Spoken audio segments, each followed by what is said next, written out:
Brilliant. Okay, you've now got 99 seconds. Over to you. Brilliant. So I just thought an interesting topic for all of the amazing creative brains on this conversation to have a think about is around how we judge success and how we measure success. So that's why I thought, is it really working? If the organisers could kindly go to the next slide. My premise was that we're so overwhelmed by so many different metrics. We have so many ways to reach our consumers today, so many different platforms, so many opportunities, so many types of content, all sorts of formats. And knowing if it's actually working or not, fundamentally, we find incredibly difficult.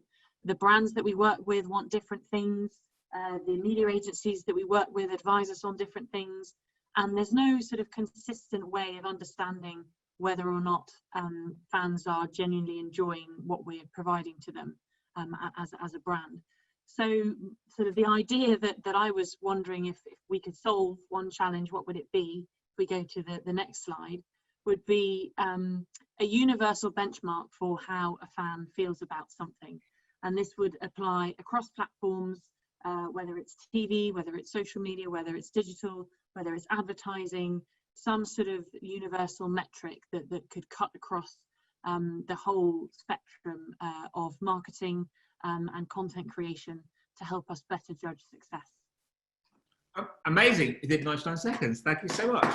Let's go to some questions here. Remind everyone, at the bottom of your screen, the Q&A icon, that's where you type in your questions. So we've got a question here from Odin who asks, what's your view on how sport in general is going to develop over the next few months? I guess he's talking about what's happening with the lockdown, etc. Yeah, I mean, it's obviously a challenging time for sport. You know, one of the things that sport manages to do, perhaps more than anything, any form of medium, is capture a live audience. And one of the ways one of the reasons for that is the incredible atmosphere of live sports events, the presence of crowds, the feeling of being a fan in a stadium. And that's obviously not something that's possible at the moment. It was very interesting. I was watching the Premier League football last night, and the way that they were piping in crowd noise into the coverage to try and make it still feel the way that it would do. So it's clear that it's good for everyone for sport to get back on the agenda and to come back. And actually technology and content creation has an enormous role to play, and has had an enormous role to play during the lockdown in keeping that intention and engagement with sport during this period. It's a question from Ian. I think it's very, very pertinent given what we're doing now, virtual event. Ian says, you know, we have seen esports boom in the last few months, and events such as this one become almost as good as real world events, almost as good, I think. What do you think? So how can digital help drive and change the sporting experience? Well, I mean, I think what the COVID crisis has done really is accelerate what was already taking place in the sports arena, which was pivoting to digital, sorry to use the jargon phrase, but for fans to have the opportunity to engage with the sport of their choice in the format of their choice, anytime, anywhere, and however they wanted to. And in the absence of real live sport, all sorts of sports properties have shown enormous creativity. I believe the Grand National had a bigger TV audience for their virtual Grand National than they have done in recent years, because it was innovative and it was creative and it was something that was on. So I think it's really important that as live sport comes back, all of the properties working in sport seize this opportunity to reach audiences in different ways. And for us at Wimbledon, we've got no Wimbledon tournament this year, but we've been working really hard on different ways to engage our fan base under the heading of Wimbledon Recreated, almost as a test to help us understand what we should do next year when there is a live event. Brilliant. Really good question here from James. He says, tennis always seems to have had a better profile for its women players, maybe not the same money, compared to other sports. What can other sports learn about this from tennis? Brilliant question, and great to have the spotlight shown on tennis as a positive example of what gender equality in the sport looks like. I think what other sports can learn is the power of having the best male and female players sharing the same stage at the same time.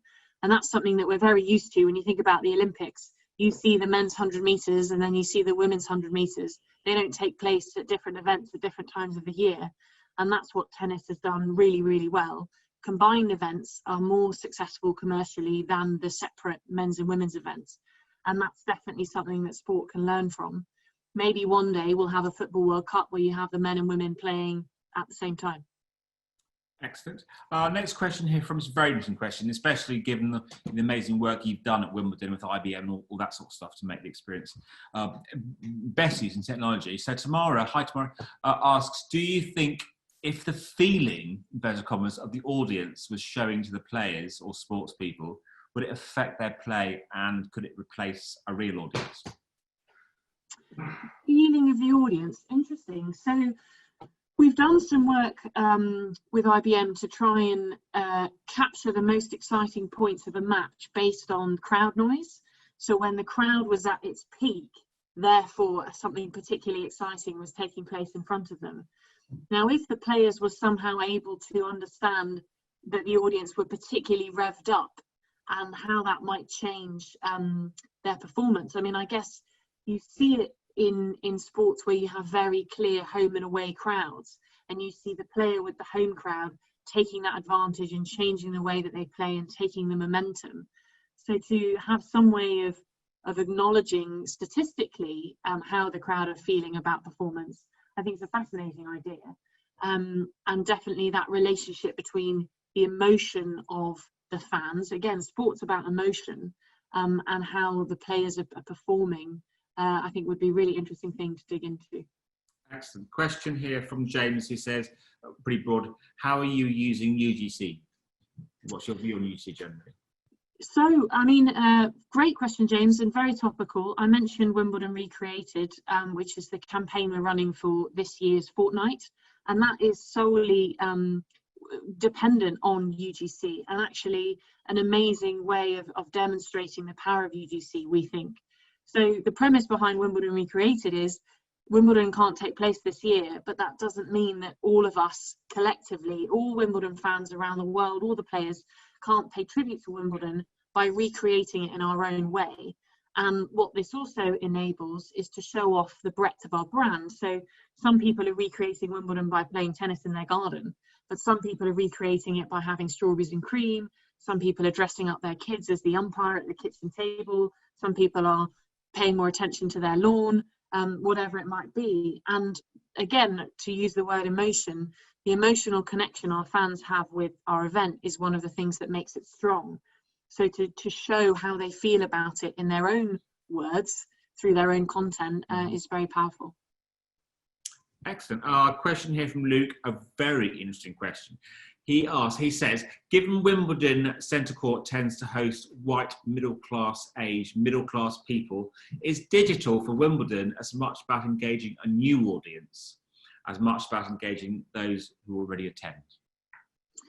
Yes, I mean, when we launched our digital strategy, we took a bit of a different course from most sports properties for whom digital tended to be very focused on selling tickets and marketing the event and getting people to come.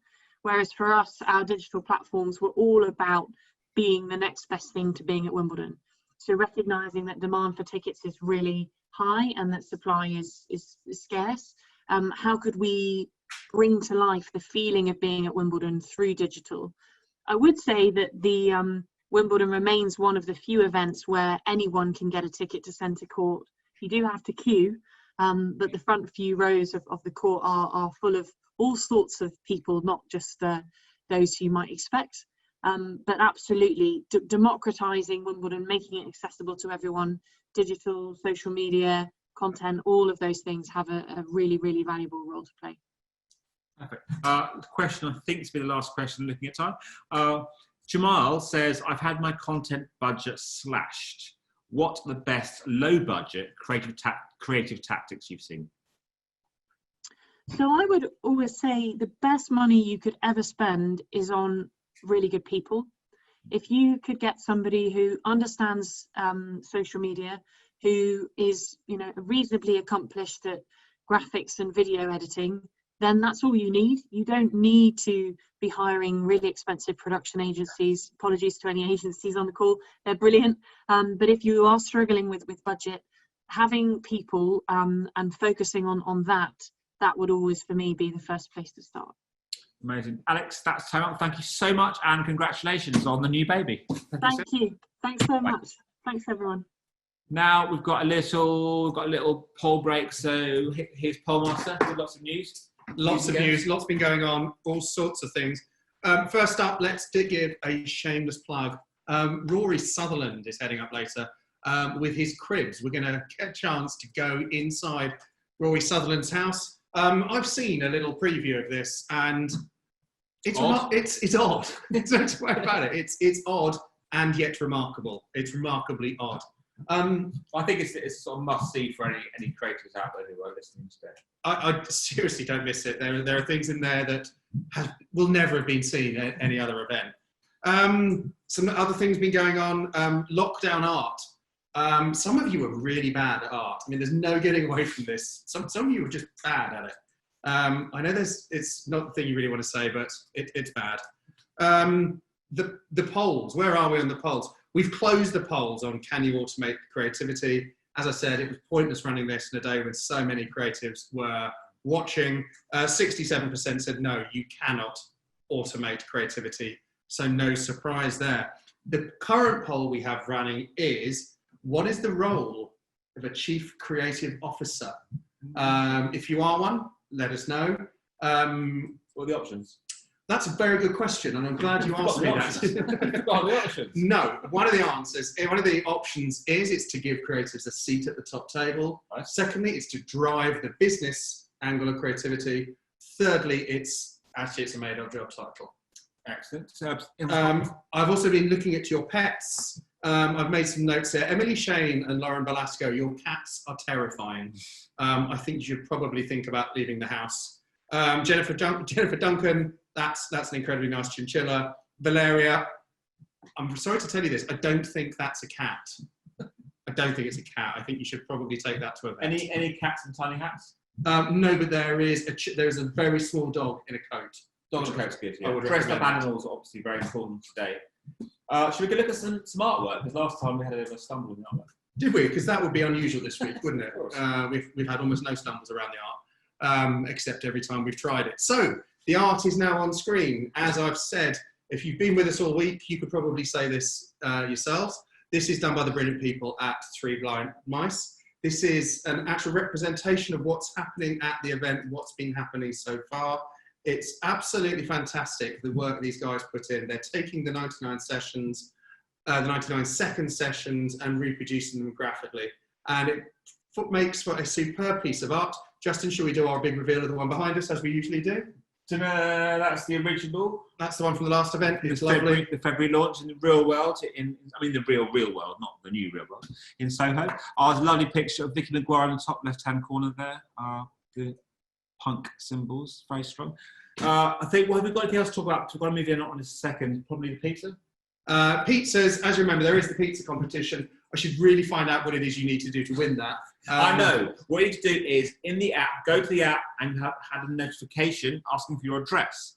If you give us your address, you're in with a chance to win a pizza. Tomorrow, if you're watching, your doorbell may ring and there'll be a man there with a pizza, maybe Andy, in hot pants, delivering a pizza. And in one of the boxes of pizzas will be a golden ticket for even more prizes. So give us your address. Pizzas, courtesy of our good friends Just Eat. So our good friends Just Eat, Ben Carter, who spoke before. Absolutely. But yes, more of your lockdown art, more of your animals, and vote on the polls. And do not, whatever you do, miss Rory Sutherland. No, it's definitely what we're hanging on for. So we're moving on now, away from cats and tiny hats, to another incredible speaker. She's amazing. Every time I've seen her speak anywhere, it's blown me away. It's Sam Fay from Guinness World Records. And her title of her talk is called The Power of Shared Experience. Again, before we remember, the bottom of your screen, everyone watching, there's a Q&A symbol. Click on it and enter your questions. We'll pick some of the best to put to Sam after her talk. Sam, without further ado, over to you. You've got 99 seconds and I will horn you off after that time. Okay, thanks very much. There is no record for the fastest presentation yet, so I'm going to share my favourite experience, me with the world's tallest man. Sultan Kozan is 8'3" to my 5'3". Next slide, please. There is something magical about the power of shared experience. Whether you're taking part in mattress dominoes, being a superhero, or just in the crowd witnessing something incredible, creating unforgettable memories to share as stories is exactly what these brands were looking for, to engage customers, unite for a cause, or simply to entertain. But pre-COVID, if you told me you could achieve that online, I wouldn't have believed you.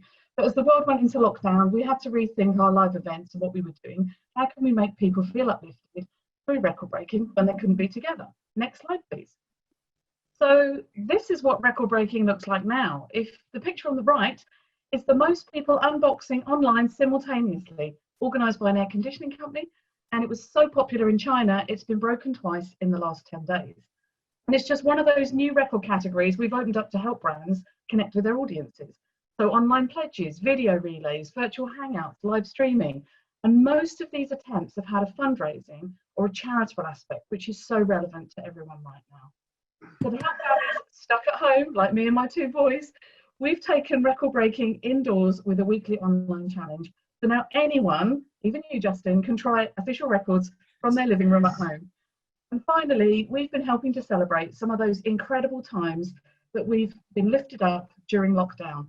So we were so proud and delighted to present records to those national treasures like Joe Wicks and Captain Tom Moore. And you know what? We're really looking forward to being part of all of those end of lockdown celebrations, if they're going to be coming soon. I just about did it. You did it. It worked 1 second to spare. So congratulations. Amazing talk. So let's go through some questions coming in. Question here from Debbie, who asks, what do you talk about emotions? Which particular platform has been best for generating emotions in this time? Oh, great question. We've seen a massive uplift in our TikTok channel, which probably won't surprise anyone here, but we went onto TikTok just last January, and we are now the second most followed brand in the world. I think it's 6.7 million followers. So big success on TikTok. Facebook has been great, and probably YouTube third. Question here from Bert, who asks, what's been the most interesting / surprising thing about how your community has changed over the last 3 months, and how do you expect it to change in the coming 3? Oh, that's a double question. What's been the biggest change? I think it's been the number of people wanting to raise money. We definitely saw that shift a year ago, but now even more so. People wanting to come together, raising money for a good cause. We've probably seen more community-related, sort of smaller companies coming forward wanting to make a real difference. In terms of going forward, I think we're going to see a real blend. So we're going to see live events mixed with online events, and possibly being able to engage even more people in these very strange times. Fantastic. Question here from Anne, who says, we've heard a lot of talk today about the changing face of sport.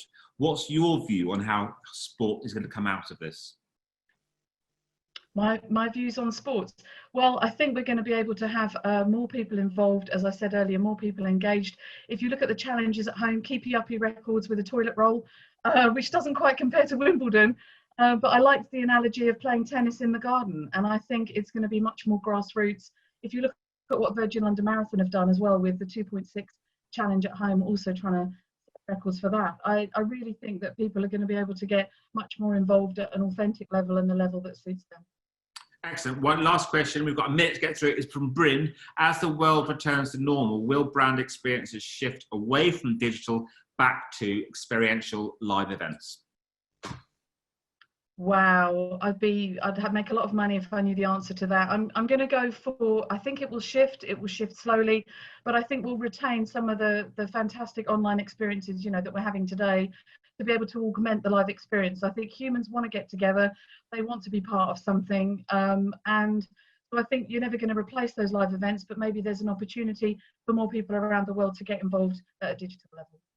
We're out of time, but I need to ask this question. It's just come in because I love it. Mo asks, quick answer, what's your favourite record? Apart from Tallest Man, it's the most visits to a virtual pub, which we did with Crowdfunder about a month ago. Amazing.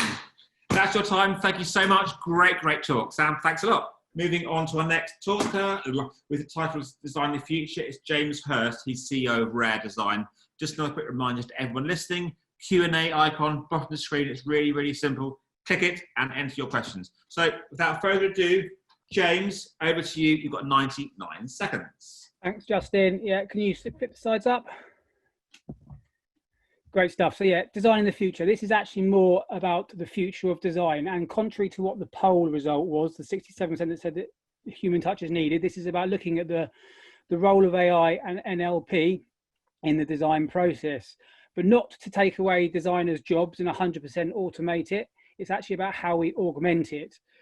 There's a great quote from Esteban Ostergaard, who's the CEO of Reinvest Robotics, and he says, the question is, how can we use machines to ensure faster delivery and create more unique products? And this is how we see AI in the design process. Next slide, please.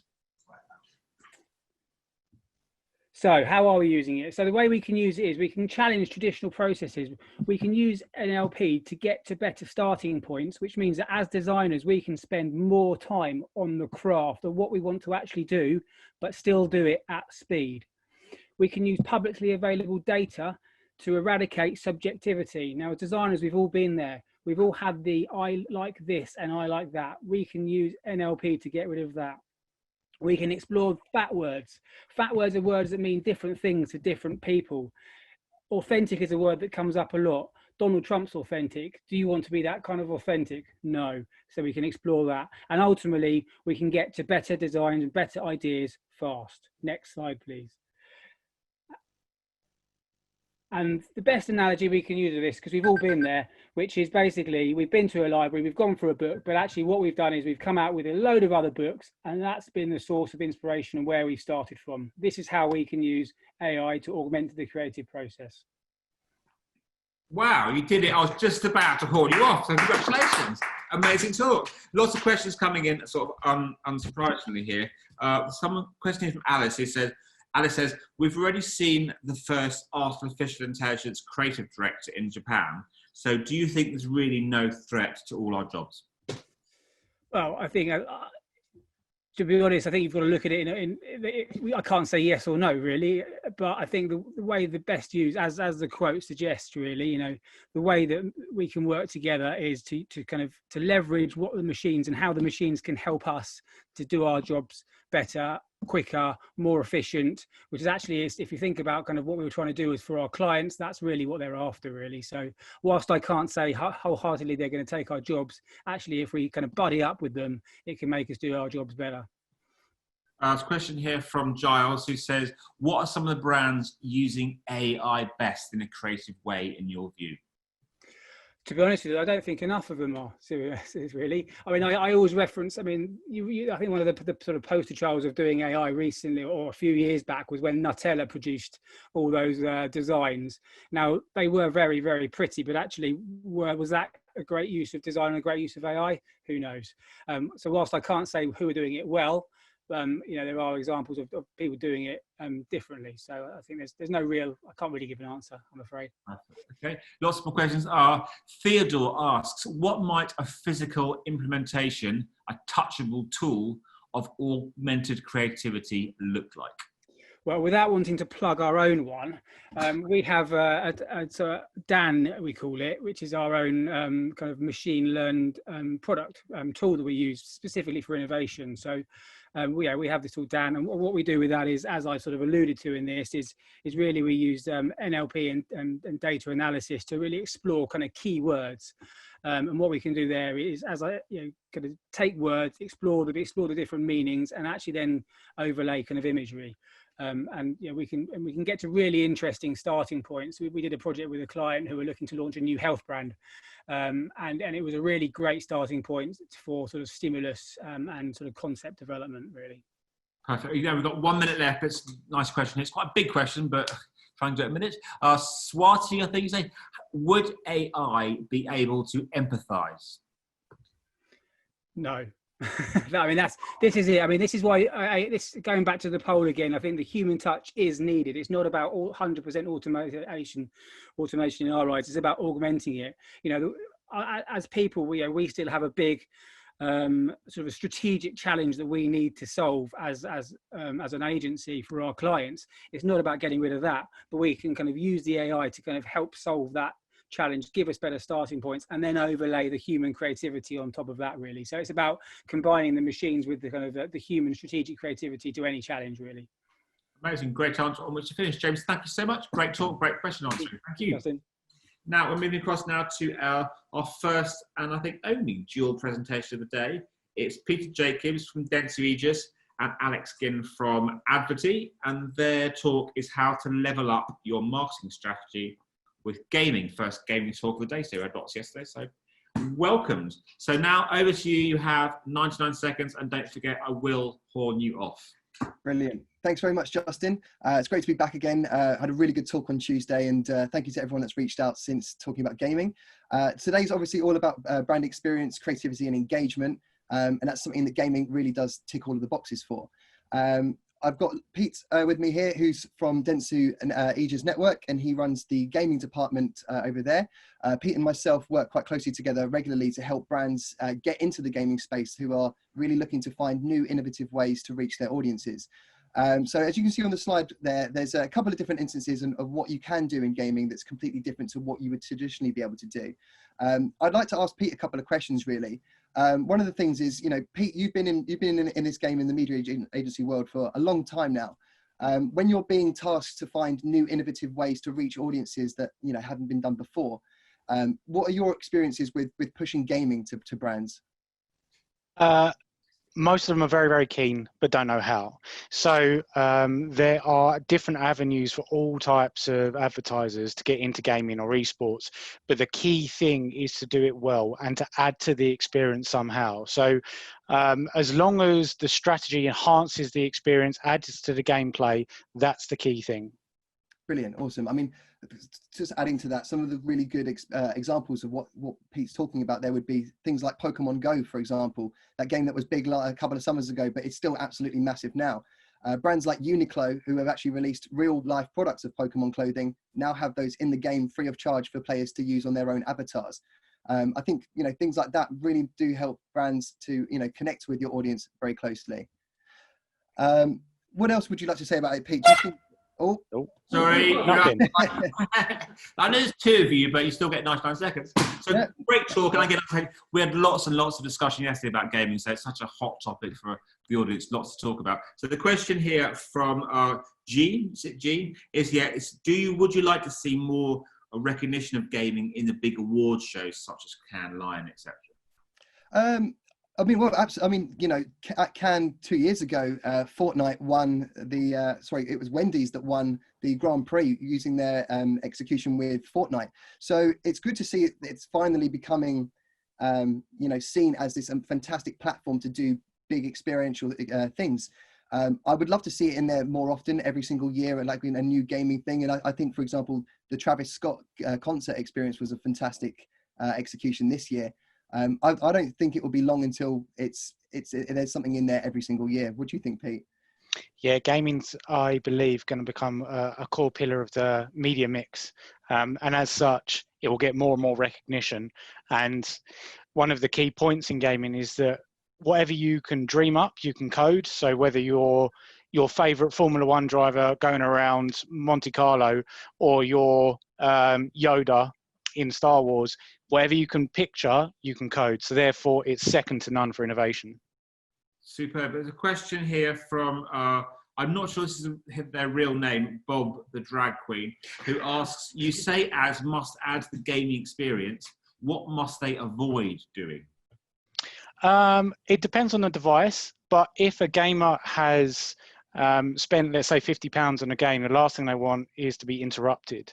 So I think the key element is to be able to provide something extra, whether that makes something more realistic, like Adverty provide with in-game advertising, so making a cityscape more realistic, or a sports stadium, it adds to the gameplay. Or if you're doing a bigger sponsorship, whether that is downloadable content, putting skins in the game, extra equipment, etc., etc.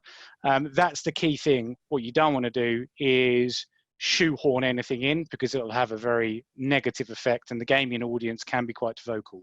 Yeah, if I've got a chance, I'd like to add, it's got to be good for the gamer. It has to make sense to the gamer. And if you can reward the gamer for interacting with your brand, you've nailed it, smashed it straight away. Perfect. So many questions still not being answered, but we're out of time. So thank you so much again. Absolutely great to see you. Thanks for your talk. Right, moving quickly on to one of our, it's a real Madfest favourite. It's Steph Bell, who's Executive Director of Marketing Procurement at Avon. And her, again, intriguing talk title is Brand Privilege. Steph, over to you, 99 seconds, or you face the horn. Thank you, Justin. Right, okay, over the past few years, marketing and brands have used their positions of privilege to communicate equality and diversity. They've been making commitments and changing the way masses see the world, and this is their brand privilege. But I've been really struck by the recent events, and I've been asking myself what I can personally do better. So there have been two minor experiences that have really made me think about how I can use my brand position or my brand privilege to make it work. The first you may have seen, it was a small experience. It was a post of a mum taking a selfie with her daughter kneeling, holding a sign with the word privilege and an arrow pointing up to her.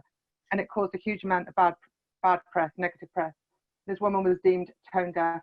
But here's the thing, I wasn't really sure why she was being shamed so much.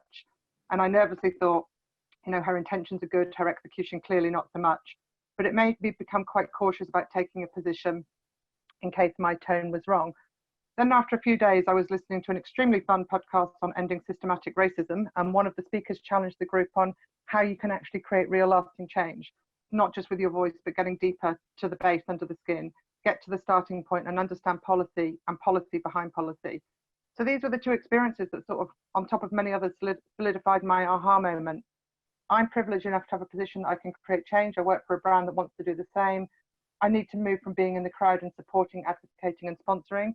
And I need to own the commitments and actions, and that's my brand privilege.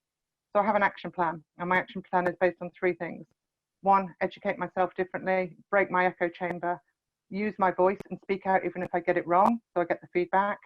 Two, and this is the procurement person in me, policy. I can actually decide who we work with and how we work with them. I can look at our supply chain and do it differently. And I can also impact who and how we hire. And the third is commitment. I need to set the targets, publicise them in my company, and make sure that they're tracked and measured as a 3-year commitment to change. Thank you. Just in time. Thank you so much. Right, we've got lots of questions. I really did not want to get that noise. Yeah, you almost had it, but you just made it. So congratulations. We've got 2 minutes to get through loads and loads of questions. So let's for the first one from Marcus, who asks, the beauty industry has a bit of a sinister history when it comes to racist marketing and products. How's Avon using its brand privilege to make things better? I don't know if you saw, that's a great question, thank you very much, but very recently Avon's become part of a wider group called Natura & Co. And it works with, it's part of the Body Shop and Aesop and a big Latin American brand called Natura, hence Natura & Co. And they have taken a commitment, they announced very recently this week actually through the United Nations Sustainable Development Goals, their commitment to not just sustainability, but also to supporting communities. And they've taken a position on 30% of our workforce and partners will come from minority groups. So this is what they are doing. And I think there's many other companies, beauty and non-beauty, who really have sort of woken up and are now putting some hardcore positions on the table that they're going to publicly announce to and be held accountable to. Question here from Jodie, and this is so similar to lots of the questions being asked yesterday. It's quite sort of blunt. It says, is it a brand's place to speak out on racism? Why not? Why wouldn't it be? I guess. I think everybody. I think brands are made up of people who work for brands, and people who work for brands want to be able to have a voice and to use the platform they have to speak out. So I'm for it. I'm in favour of it. Perfect. Steph, we're up against time. Thank you so much. Absolutely great talk. Thank you. Bye-bye. So now we're moving on to another amazing speaker. It is David Norris, who is the creative director at Snap. His 99-second talk, before we go on to questions, is the fastest way to communicate. Again, we're coming towards the end of the day. After this, we're going to the, what's the word for it, amazing film from Rory Sutherland. Questions to him. So don't forget to ask your questions at the bottom of the screen, the Q&A box, type them in. So without further ado, I'm going to go across to David at Snap. Your 99 seconds starts now. Thanks, Justin. Yeah, with 99 seconds to go, decided to talk about the fastest way to communicate, which is the camera. So on to the next slide, please. Oh, so the camera is kind of been there for a long time, but it can do so much more now than it ever could before. Like the way they're getting smarter and faster, the experiences it can layer on for someone onto their actual real world is kind of changing the game, and particularly when you see how we are kind of living at the moment. If you go on to the next slide, please.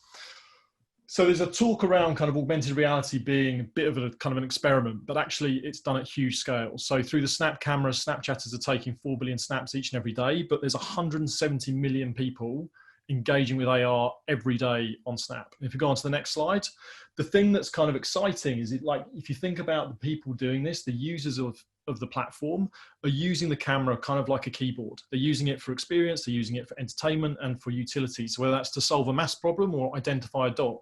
Or if you go on to the next slide, please, you'll see how, like even more recently through the camera with a brand called Plant Snap, you're actually able to kind of scan a plant that you see, and not only will it tell you what plant it is, but also what you need to do to kind of look after it and kind of care for this plant. So if you move on one more, like the implication of what this kind of means for brands is kind of, you look at this here, this is from a brand called Too Faced Cosmetics, where basically they're now using the barcode on the packaging to launch a Snapchat augmented reality experience where you can actually try on and demo the makeup tutorial on your actual face direct from the product. So think of the potential for utility and experience and kind of the genuine way to actually connect with your audience through the camera. And that was it. Wow, amazing, within 99 seconds, superb. Lots of questions coming in, so let's go through the ones we can get to, if I can catch my breath. So Mehdi, I think that's how you pronounce it, says, is AR storytelling an underused tactic for brands? I'd say absolutely. I mean, I think like the familiarity that users now have with augmented reality and the capability of it to extend and deepen a brand story, it's such a huge opportunity. Like look at the brands who kind of lean on audio-visual content to tell their story, and that's like great, and you hope that someone's going to watch it and enjoy it. But with augmented reality, you know that they're actually going to play and participate and engage with it. So yeah, immensely powerful opportunity for brands of all kinds to embrace. Philippa asks, every ad on TV now seems to be shot through a mobile camera. Isn't this getting a bit boring? What do you think of this? I think it's not getting boring. I think what's exciting is kind of when you look at the way that actually the mobile phone is shifting the way that people are creating. So directors that kind of historically, if you look at my little video, instead of kind of shooting this way and framing this way, they're now framing and telling a story not just this way, but also actually using phone UI in the way to kind of tell and communicate messages. So I think it's a fascinating time in terms of film direction. And I think the next generation of kind of big, phenomenal filmmakers and commercial directors will be doing incredible things through their phones. Perfect. Question from Susie is, what are you most excited about next year in AR? What are the new big tech leaps we should be looking forward to? I think it's just almost the embracement that the tech exists, right? The tech is there to do brilliant, wonderful, amazing things that would have felt like science fiction a few years ago.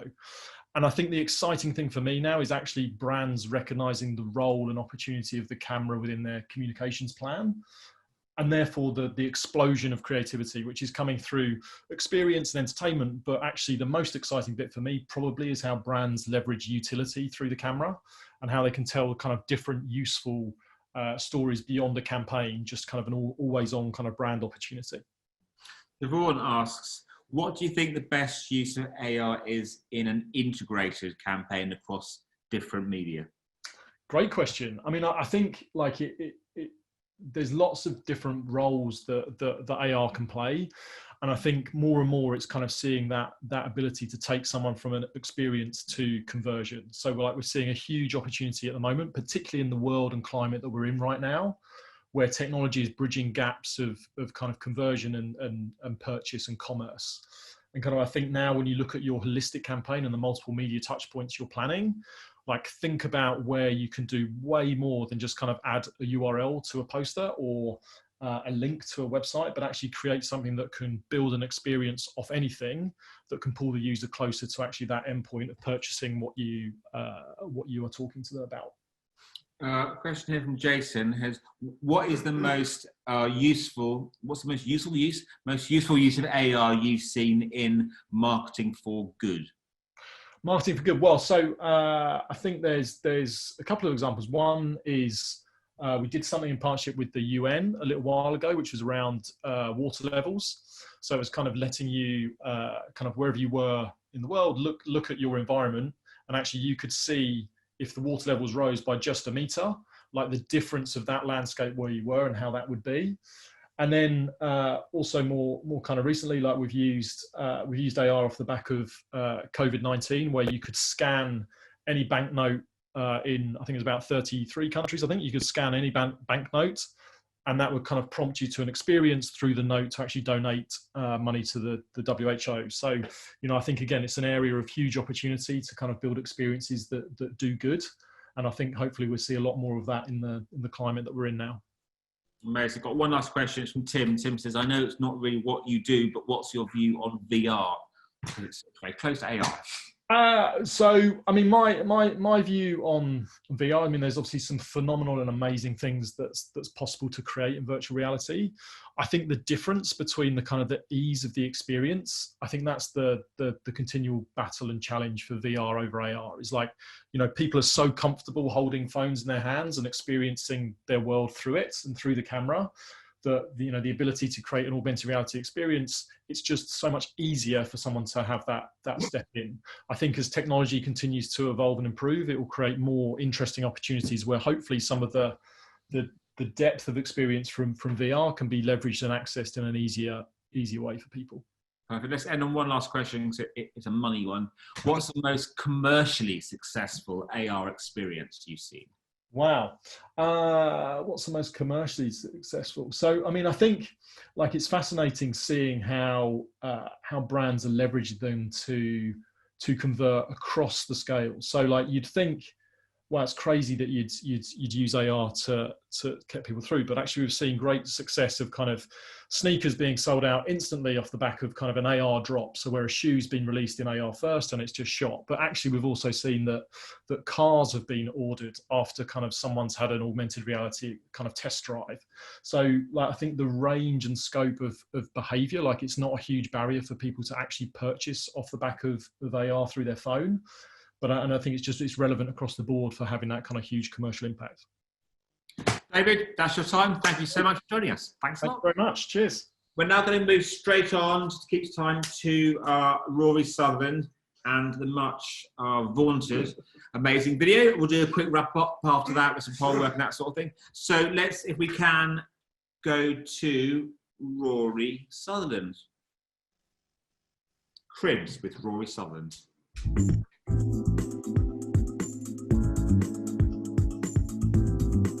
Now this, slightly embarrassingly, is one of my most prized possessions. It's made in Bristol using Raspberry Pi, and what it is, it's a perfect miniature Wi-Fi enabled replica of a station departure board. And what it shows me at the moment is all the trains leaving from Sevenoaks which I no longer have to catch because I'm working from home. Just a little bit of property advice, which is you don't have to move that far from London to get nice countryside. This is the view from my bathroom window, for example. And we're about half a mile outside the M25. So a lot of people think, well, I'd like to leave London, but in order to get something properly rural, you have to move to the Outer Hebrides. You know, I grew up in the Wye Valley, and what I discovered is there's really nice countryside just inside the M25 towards the periphery, never mind outside. So a little bit of advice, if you do get sick of London, don't overcompensate. First feature, a soft close lid. You can't go wrong with that. It means the lid never falls on your genitals in midstream, okay? Then, no need to actually stockpile bog roll. Small amount of moist loo paper, if absolutely necessary. But the main feature is this, which I can demonstrate. Hit the button here.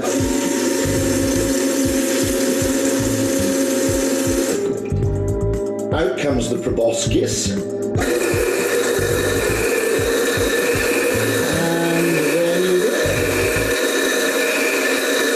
As you can see, it actually has a subtle forward and back movement to remove the more stubborn particles. And I'll just press the button again. It'll stop. Beat that. Then, when you're finished, maybe 1 or 2 sheets, no more, of dry paper, just to remove any remaining moisture, or failing that, you can use something like a duckling or a kitten. Now here's just one final thing I'm going to big up in my new role as social influencer. It's this trespass chair, $39.95 from Argos. I've never been able to find one like it anywhere else in the world. And it has a swivel table, which you can either put to one side, but more pertinently, you can also swivel round in front of you to use as a laptop table if you want to work outdoors. Now, to be absolutely honest, I don't think the makers intended it for that purpose, but as a glorious kind of accident, or a magnificent example of unintended consequences, it's the only chair that lets you work remotely in the sunshine. Just a little bit of reassurance that Ogilvy Kent is committed to its role in maintaining a healthy, clean environment.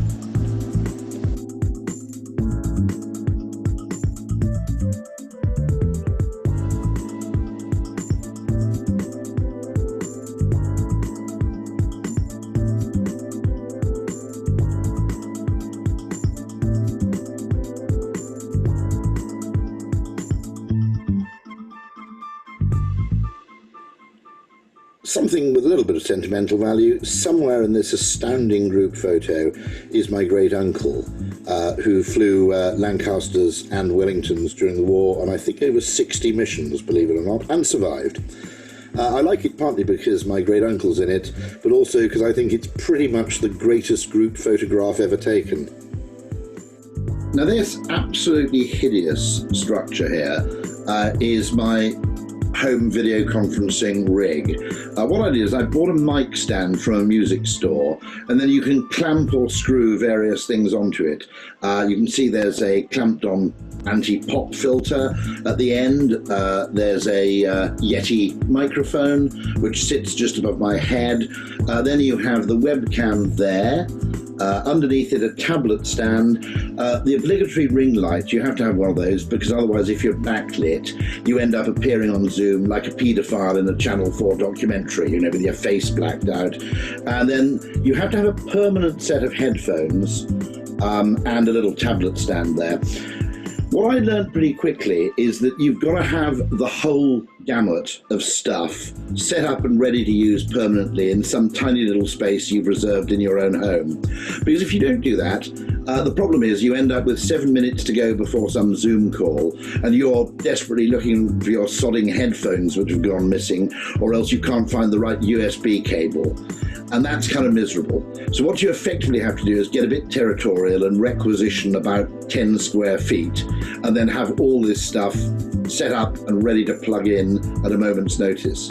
Now, having shown you around the edited highlights of my home, highly edited I might add, you haven't got a glimpse of my extensive collection of Japanese hentai, for example, I'd just like to talk about something very home related.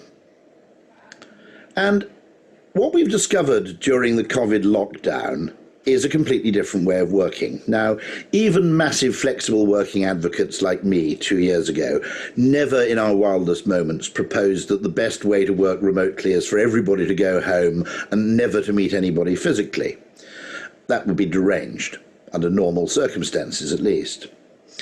But I think it's fair to say that having been forced to conduct this massive global simultaneous experiment, we've probably been significantly surprised by how well it's gone with some people some of the time. And I absolutely caveat that very strongly. Not everybody likes this. Really important to remember this. Depending on your circumstances, this is somewhere between a boon and a nightmare. However, for a surprisingly large number of people, at least some of the time, it's been significantly better. And there are all kinds of reasons, I think, why we've never done this before. It's much easier for extroverts to bully introverts than the other way around. So groups tend to have a natural bias towards excessive travel and activity, for instance. I noticed with my own team that when I gave them permission to work flexibly, no one ever did, because they saw it as a concession and they felt they were effectively burning reputational capital every time they took advantage of it. It was only when I said, no, you don't understand me, I actively want you to work from home, that people actually took up the option. And we 2 years ago started experimenting with Zoom Fridays, where everybody worked from home and we met up at the beginning and the end and then had some reasonable time in solitude to get on with high intensity work. If you want to understand this better, read a very small, literally 1 page of A4 piece by Paul Graham of Y Combinator, which is called Maker Schedule versus Manager Schedule. And it explains how the nature of time is not linear or fungible. There are large numbers of people in many roles who need long blocks of discretionary, uninterrupted time in order to perform a useful function. So you can't simply swap and change about. That's the first point. I also think that the modern open plan office is neither sociability nor solitude. It's a terrible kind of compromise somewhere in between the two. And I'm not a fan of that either. But what I think we can say is that it's extraordinary when you think about it, how little experimentation is conducted over what you might call white-collar or managerial or administrative productivity. Whole technologies are introduced wholesale, like email, without anybody testing whether they in fact improve or accelerate the performance of useful activity. My theory has always been that email slows it down, that by making far too much of communication asynchronous, it adds a kind of insane delay to decisions that collectively could be taken in moments. And just to be a little bit confessional for a moment, I think we've all done this thing I'm about to admit to. Someone sends you an email at 8 o'clock at night, and it's quite important, it may even be urgent, but it requires 25 minutes intense work. And you think, oh shit, what do I do now? You go, I know, I'll find a tiny loophole in their request, and I'll buy time. So you reply and you go, great, I'd really love to help with this. When do you need it by? And deep down, you're not really asking that question at all. You're thinking, oh, thanks shit for that. I've just bought myself another 24 hours and I can go and watch Narcos. And when you look at it, the absence of experimentation in business life is shocking. Okay? We've never tried to do anything differently at all. We've never even looked at alternative possibilities. And as a result, I think there are a large number of people in business jobs who have started to use stress as a proxy measure for productivity. And I think this is catastrophic. They go, I'm really tired, I'm really stressed, and I've just got off a plane, therefore I must be a very important and useful person. Now, if you look at it, blue-collar workers have been tailorized, measured, and time and motioned within an inch of their lives, okay? And yet the same kind of scrutiny has never been paid to the activities of people in office jobs. And I think one of the conclusions we can draw from this crisis is we should have experimented a lot more, because it took a massive pandemic for us to even try doing something differently. And I think that's a terrible reflection on the extent to which management and managerial positions scrutinize their own activities.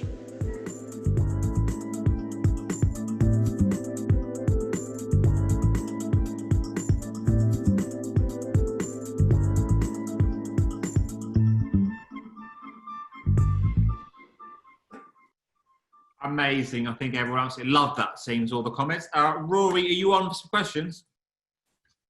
I'm here. I'm here right now, in fact, on my rig. Yeah. Amazing. You should have seen the comments in that film. Absolutely incredible. Thank you so much.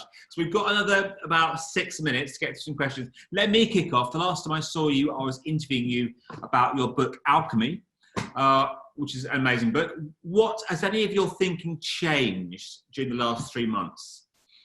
In relation to COVID and all this crazy going on? It's an interesting question. I mean, it's worth remembering that I think one of the things that's been reinforced is that our assumption that science will provide us with answers that are unambiguous and instantaneous has taken a bit of a knock, unnecessarily so. I think when you have long periods of stability, you get into the delusion that somewhere out there, there's all the data you need in order to make perfect decisions. And I always have this criticism, all big data comes from the same place, the past, okay? So there was nothing in the data that would have told you that Nespresso would have worked. How many people spend 60p on a cup of coffee, they prepare at home themselves, and you would have said it's 0.01% of the market, people who roast their own Jamaican Blue Mountain. And yet you change the psychology or you change the frame, everything changes. And it's been exactly the same with COVID. People are having to make or pretend they're trying to make scientific decisions when the simple truth of the matter is there's far too much we don't know. The only thing you can do is make heuristic decisions. You can't make absolute perfect decisions. And I think it's taught us that when you have any kind of period of uncertainty, we should expect that in the future. So you've been quite scathing in the past about companies, acting the same and not trying a different way of doing things. Do you think this experience is going to help companies act and think differently? Yeah, I think there's one really significant thing, which is all companies, and if you think about the 2008 financial crisis, the financial intervention for that was basically, let's pretend that nothing's happened. The entire action of central banks was, let's enable everybody to pretend that nothing happened.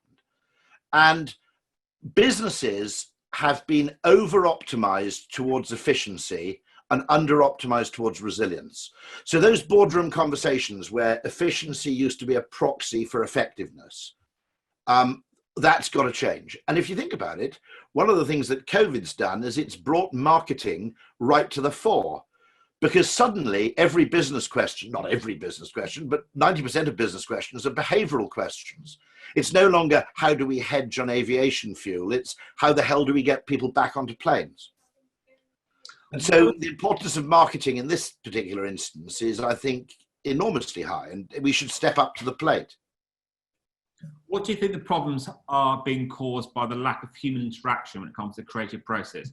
A company like Ogilvy, obviously, although it embraces home working, some of the magic always happens when people are together in one room. Yes. By the way, I'm as a huge advocate of flexible and remote working for about 10 combined reasons, including things like, gender fairness and maternity, but also including a lot of other things. Retirement. How many people retire not because they want to stop work, but because they want to stop commuting? We've got to ask some of these questions. But even insane advocates like me didn't propose 100% of the time. Okay. And so this has been a really extreme experiment. I mean, no one would have proposed this as something to try. What has been revealed is that some proportion of our lives should probably be spent differently. And one of the things I think, when I started work in 1988, where you were determined what you did. If you're in the fax room, you sent a fax. If someone phoned you, they could only reach you when you're at your desk. If you're in a meeting room, you met. And digital technologies made life a bit too blurry. We used to use location to provide us with focus, because when you were in a particular place, you could only do one thing.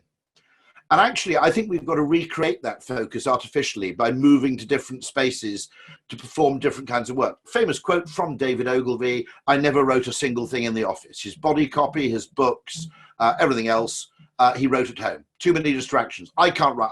I wrote a book about 1.5 years, 2 years ago. Not a single word of that was written in an office. You can't do it.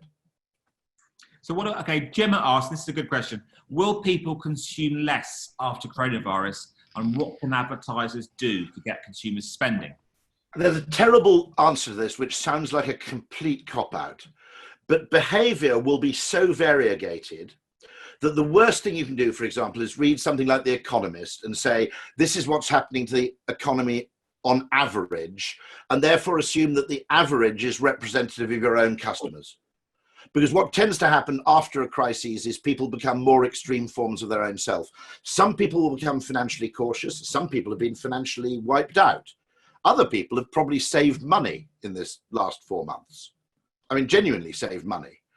And so it'd be very easy to say the travel industry is going to have a terrible year. You know, fairly safe generalisation. Actually, if you're the Scottish, Welsh or Lake District Tourist Board, given that the UK is a net exporter of tourists most summer, you're probably going to have a fantastic year. So it's really, really dangerous to look at averages. You've got to look at the exceptions and the variance. Perfect. It's quite a similar question here from James, who says, with recession looming, how should marketers adapt and change themselves? It becomes a bit more difficult because when you have people very unevenly affected, if you're using mass media, it's quite difficult to talk to everybody in the same way. And by the way, I mean, never mind the finances of it, the psychological effects of lockdown have, depending on people's temperament and circumstances, gone from being highly positive to catastrophic. And however, the one thing I would argue, it's a fantastic, counterintuitively, it's a fantastic time to innovate. If you look at the pace of innovation, and I mean that not only in marketing, but in product innovation, probably the most innovative decade in the last 150 years was the 1930s, after the Great Crash. And when you have a large amount of disruption, it's a great time to try something new. Because the ratio, very simply, and I use bees as an analogy for this, some bees follow the waggle dance, some bees don't. The ratio in any business, there needs to be an intelligent ratio between exploit and explore, which is exploit what you already know and explore what you don't. Now, when you have any major simultaneous global disruption, the ratio's got to shift away from exploit and towards explore. And you do see examples of this. Hotels, for example, renting their rooms during the day as meeting spaces. People suddenly looking at a business and saying, we've suddenly got to rethink what we're about, what our customer is, what we can do. And so as a period where innovation's likely to pay more, contrary to the sort of standard logic, which is we must batten down the hatches, in fact, this is a time where anybody with a disruptive new idea, it's probably the best time to try it. Perfect. Okay, as you said, this has been a massive behavioural experiment. So Sophie asks, how effective do you think the government has been in influencing behaviour during lockdown?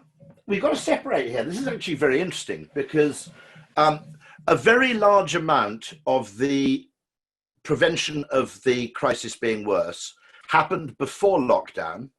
I was in London on the 12th of February. It was like a ghost town. That was the last time I had a haircut.